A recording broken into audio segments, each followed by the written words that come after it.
સુપ્રભાત. શ્રી હરિપરા કન્યા વિદ્યાલય કાલાવડ, ધોરણ 7, વિષય સંસ્કૃત. વિદ્યાર્થી મિત્રો, ધોરણ 7નો આપણે સેમેસ્ટર 2નો પ્રકરણ 1 પ્રહેલિકા શીખી ગયા. એમનો અનુવાદ કરી લીધો. એમના હોમવર્કના ક્વેશ્ચન પેપર પણ અપાઈ ગયા છે. હવે આપણે યુનિટ 2 વાર્તાલાપઃ. વાર્તાલાપઃનો અનુવાદ થાય છે વાતચીત. રોજિંદા જીવનની અંદર આપણે વાતચીત કરી રહ્યા હોય તો ગુજરાતીની અંદર વાતચીત કરીએ છીએ, અંગ્રેજીમાં પણ ઘણા સેન્ટેન્સો વાતચીત કરતા આપણે શીખી ગયા છીએ, હિન્દીમાં પણ આપણને એકબીજાની સાથે વાતચીત કરતા આવડે છે. તો ક્યારેક સંસ્કૃતમાં પણ આપણે એકબીજાની સાથે વાતચીત કરવી હોય તો કેવી રીતે એ વાતચીત કરીએ એવું આપણે શીખીશું. તો એના માટે થઈ અને ચિત્રમાં આપણે જોઈ શકીએ છીએ બે ભાઈ બહેન બેઠેલા છે અને એ ભોજન કરી રહ્યા છે. અને ભોજન કરાવતા કરાવતા એમને આગ્રહને વશ કેમ આ વાત, જેમાં બે વ્યક્તિઓના નામ આપવામાં આવેલા છે, ભાવેશ અને ચેતના. આપણે ગુજરાતીની અંદર બે ટપકા આપવામાં આવેલા હોય તો એને કહે છે એવું કહીએ છીએ અને અંગ્રેજીની અંદર સેઝ એવું બોલીએ છીએ. અહીંયા વદતી, ભાવેશ વદતી, વદતી એટલે કે બોલે છે. ભાવેશ વદતી નમસ્કારઃ. એટલે જ્યારે જ્યારે સૌ પ્રથમ વખત વ્યક્તિ મળતા હોય ત્યારે આપણે અંગ્રેજીની અંદર હેલો હાય બોલીએ છીએ, ગુજરાતીમાં કેમ છો કહીએ છીએ. એમ સંસ્કૃતની અંદર નમસ્કાર એટલે નમસ્કાર કરવામાં આવે છે. બે હાથ જોડી નમસ્કાર કરી અને એકબીજાને મળ્યાનો આનંદ વ્યક્ત કરવામાં આવે છે. ભાવેશ વદતી નમસ્કાર. ગુજરાતી અનુવાદ પણ આપણે એવું જ લખશું, ભાવેશ નમસ્કાર. ચેતના વદતી નમસ્કાર. ભાવેશ આગચ્છતુ સર્વે કુશલમ વા. ચેતના એમનો અભિવાદન કરતા સામે નમસ્કાર બોલે છે અને કહે છે ભાવેશ આગચ્છતુ એટલે કે આવ. સર્વે એટલે બધા, કુશલમ વા એટલે બધા કુશળ જ છે ને. કુશળનો અર્થ થાય છે કુશલમ એટલે કે કુશળ, મજામાં. વા છે કે, આ વા જે એક અક્ષર છે એ આપણે પ્રશ્ન પૂછવા માટે થઈ અને અંતમાં આપેલો હોય ત્યારે બધા મજામાં છે કે, એ છે કે તમારે કોઈ પણ વસ્તુની જરૂરિયાત છે અથવા બીજું કંઈ પૂછવું છે તો ત્યારે અંતમાં વા સાથે ક્વેશ્ચન ટેગ આપવામાં આવેલો હોય ત્યારે આપણે એને છે કે એવો અનુવાદ લેશું. ભાવેશ વદતી સર્વકુશલમ. ભાવેશ કહે છે બધા મજામાં. ચેતના વદતી ઉપવિશતુ જલમ સ્વીકરોતુ. ચેતના કહે છે બેસો. જલમ સ્વીકરોતુ એટલે પાણી સ્વીકારો. એટલે પછી કોઈ પણ વ્યક્તિ આવેલા હોય અને એમને પાણી પીવા માટે આપવામાં આવે એના માટે જલમ સ્વીકરોતુ, પાણી સ્વીકાર અથવા તો પાણી પી લો. ભાવેશ વદતી ધન્યવાદ. ભાવેશ છે એમને પાણી પીવા માટે આપ્યું એટલે એમનો આભાર માને છે. ભાવેશ કહે છે આભાર. ચેતના વદતી ચાયમ કોફી વા. ચા કે કોફી. ચેતના છે એમને પૂછે છે ચા કે કોફી. ભાવેશ વદતી કિમ અપી મા અસ્તુ. હવે અહીંયા બંને શબ્દની સંધિ છૂટી પડે છે. કિમ પ્લસ અપી, મા પ્લસ અસ્તુ. માનો આપણે આની પહેલાના ચેપ્ટરમાં કહેવામાં આવેલું હતું, માનો અર્થ ના એવો લઈએ છીએ. જો મા ઉપર ચંદ્રબિંદુ આપવામાં આવેલું હોય તો આપણે એમનો માતા એવો અર્થ લેવાનો છે, પણ માત્ર માં આપેલું હોય અને ચંદ્રબિંદુ ના હોય એમની ઉપર તો એમનો નહીં અર્થ છે સંસ્કૃત ભાષાની અંદર. કિમ પ્લસ અપી એટલે કંઈ પણ, માં અસ્તુ એટલે નહીં, કંઈ પણ નહીં. આપણે સીધો અનુવાદ લખીશું કંઈ પણ નહીં. કિમપી માસ્તુ, કંઈ પણ નહીં. આગળ જ્યારે 9-10 ની અંદર આવો જ્યારે શબ્દ આવવાનો જ છે તો આવે ત્યારે આપણે યાદ રાખીએ કે આવા શબ્દોના અનુવાદ આ રીતે થાય છે. ઇદાનીમ ભોજનમ આવશ્યકમ. ઇદાનીમ એટલે અત્યારે, ભોજનમ એટલે ભોજનની, આવશ્યકમ જરૂરિયાત છે. અત્યારે ભોજનની જરૂરિયાત છે. ચેતના વદતી ભોજનમ સિદ્ધમ એવ અસ્તિ. ભોજન સિદ્ધમ એટલે તૈયાર, એવ એટલે જ, ભોજન તૈયાર જ છે.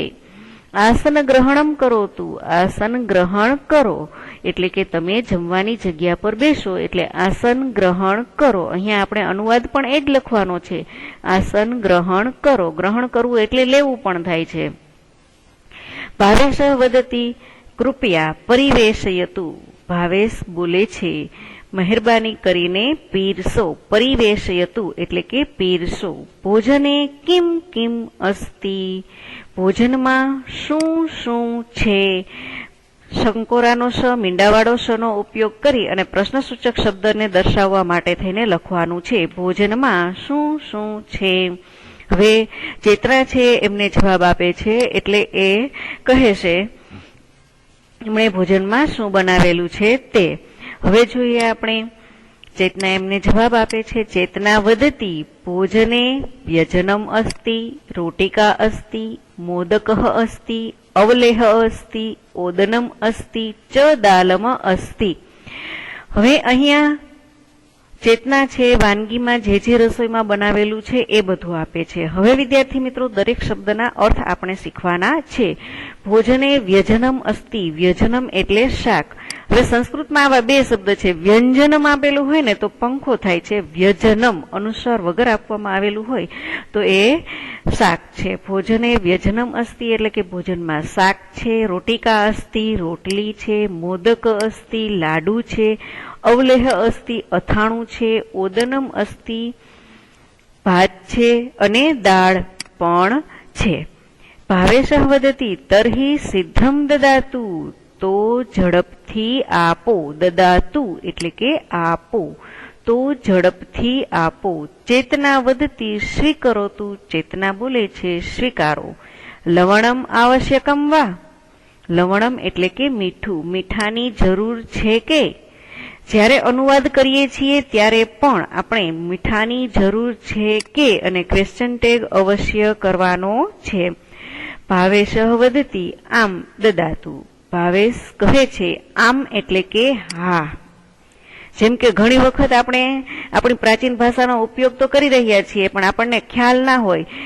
સામાન્ય રીતે આપણે શારીરિક સંકેત આપીએ છીએ કે માથું નીચું કરી ડોકી હલાવી અને આપણે હા પાડતા હોય અને મનોમન બોલી જતા હોય આમ નાના હોય છે ત્યારે. આ સંસ્કૃત શબ્દ જ છે આમ એટલે કે હા પાડવી. હા દદાતુ આપો.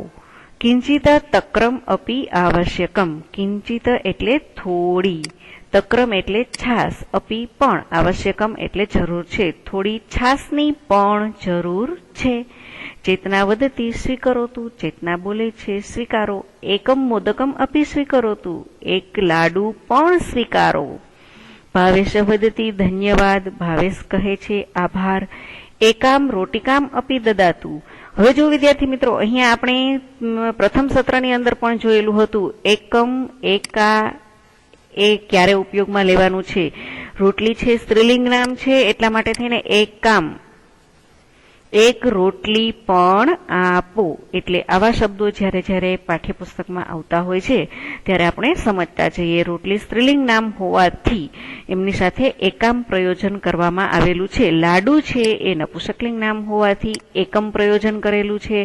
એટલે આવા શબ્દોનું પણ ધ્યાન રાખો કે જ્યારે આપણે આવા શબ્દોની આગળ લખવાનું બનતું હશે ત્યારે આપણે કેવી રીતે લખીશું.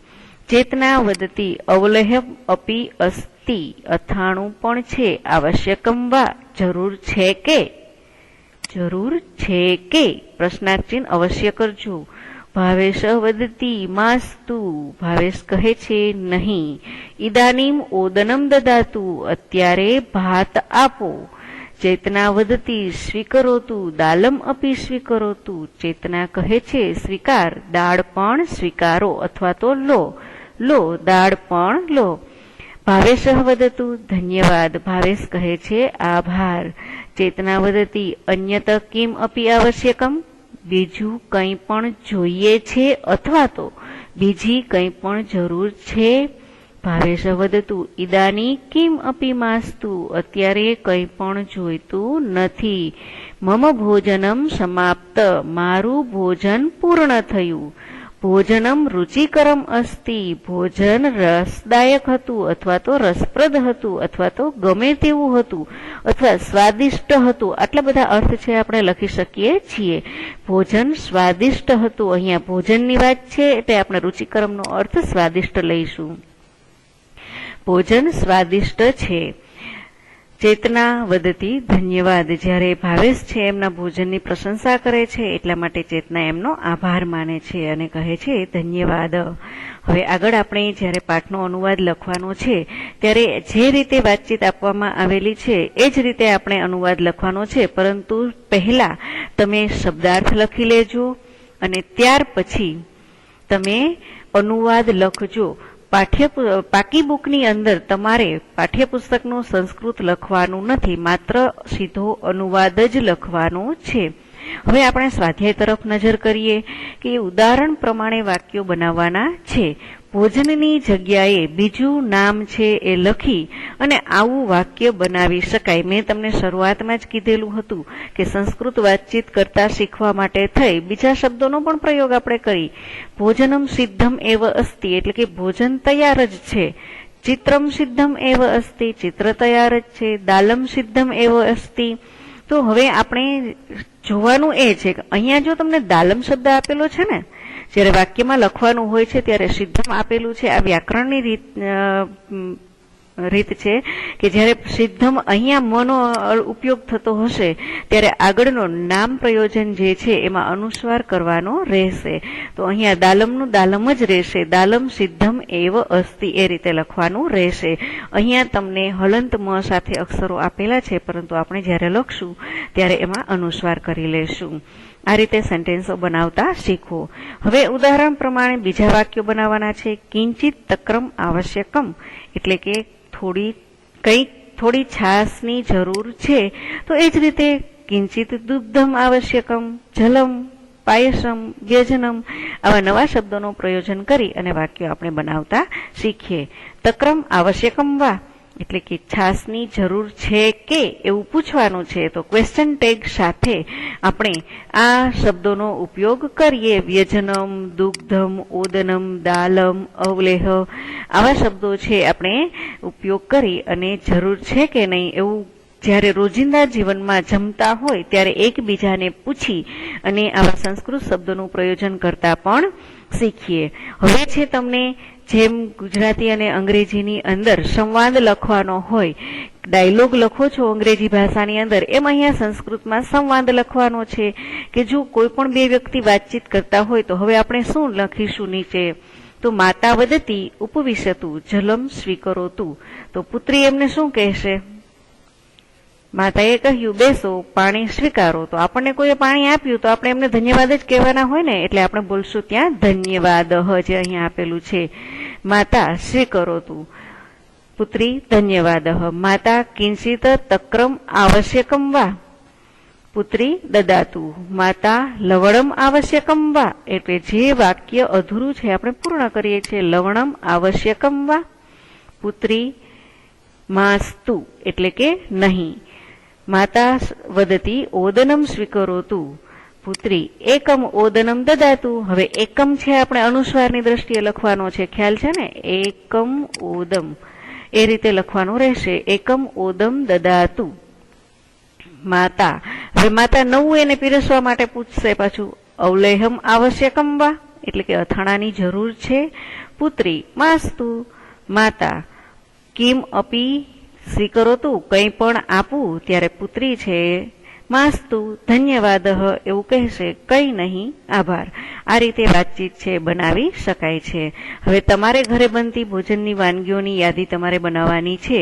તો આપણને પાઠ્યપુસ્તકની અંદર દરેક વાનગીઓના નામ પણ આપવામાં આવેલા છે અને એ માટે થઈ આપણે અહીંયા જ્યારે સ્કૂલ ચાલુ હશે ત્યારે તમને દરેક વાનગીઓ, વસ્ત્રો, ઘણા બધા શબ્દોની યાદી છે આપણે રોજિંદા ઉપયોગમાં બનાવીએ તે એ જ્યારે આપણે સાથે મળશું ત્યારે એકબીજાને શીખવશું. હવે કૌંસમાં આપેલા શબ્દોનો ઉપયોગ કરી ઉદાહરણ મુજબ વાક્યો બનાવો. તો એમાં તમને ચષકઃ, મેઘ, સ્થાલિકા, જલમ, છાત્રમ, ભોજન, પુષ્પમ, ઉદ્યાનમ, ફલમ, વૃક્ષઃ, કક્ષઃ, છાત્રઃ.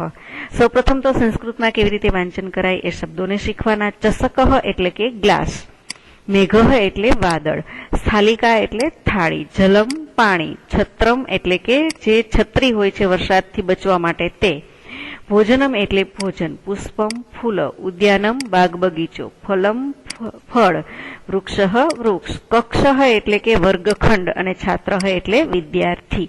હવે એના માટેના વાક્યો કેવી રીતે બનાવી શકાય? ચષક અસ્તિ જલમ નાસ્તિ, ગ્લાસ છે પાણી નથી. તો આપણે કહી શકીએ સ્થાલિકા અસ્તિ ભોજનમ નાસ્તિ.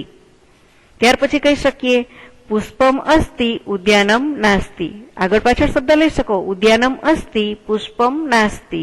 આ રીતે અસ્તિ એટલે કે છે અને ન અસ્તિ સંધિ છૂટી પડે છે એટલે કે નથી. આ રીતે શબ્દોનું પ્રયોજન છે કરવાનું છે. એટલે ઘણા વાક્યો છે તમે તમારા રોજિંદા જીવનમાં આ રીતે પણ શીખી શકીશો. અહીંયા આ પાઠનો અનુવાદ પૂર્ણ થાય છે, સમજૂતી પૂર્ણ થાય છે. બાકીનું હોમવર્ક છે તમને PDF પેજમાં આપી દેવામાં આવશે, જે પાકી બુકમાં અવશ્ય લખતા રહેજો, કારણ કે તમારી પાસેથી ગમે ત્યારે બુક છે કલેક્ટ કરવામાં આવે તો તમે બંને સત્રનું લખેલું હોવું જોઈએ તમારી પાસે. ધન્યવાદ.